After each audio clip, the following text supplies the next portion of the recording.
ඔයාගේ සුරතල් බව්වත් එක්ක ඇවිදින්න යනකොට යුරෝ 68ක දඩයක් ලැබුණොත් මොකද කරන්නේ? ඕනම රටක පුංචි ඇපාර්ට්මන්ට් අස්සේ සුරසල් සතෙක් හදනවා කියන්නේ ටිකක් කරදර වැඩක්. ඒ කොහොම වුණත් පොළපෙටියෙක් හදනවා නම් එයාට ඩෙන්ටිෆිකේෂන් එක, වැක්සිනේෂන්, හෙල්ත් සර්ටිෆිකේට් මේ ඔක්කොම අනිවාර්යෙන් තියෙන්න ඕනේ. ඒ වගේම ඕනම බව්වෙක් සම්බන්ධයෙන් රෙස්පොන්සිබිලිටිස් තියෙනවා.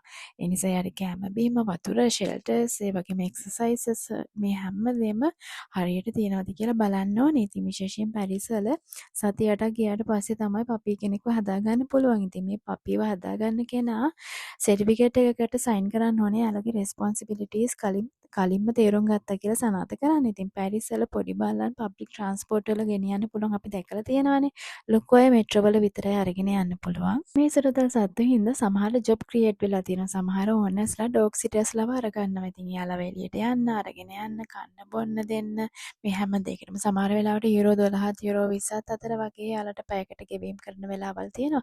සමහර වෙලාවට ඕවර්නයිට් ෆුල් ඩේ කියා එකක් කරොත් යුරෝ 45ක් යුරෝ 60ත් අතර දෙනවා. ඉතින් සාමාන්‍යයෙන් බවුවෙක් දවසකට 3 වතාවක්වත් ඇවිදින්න එකයි යන්න ඕනේ.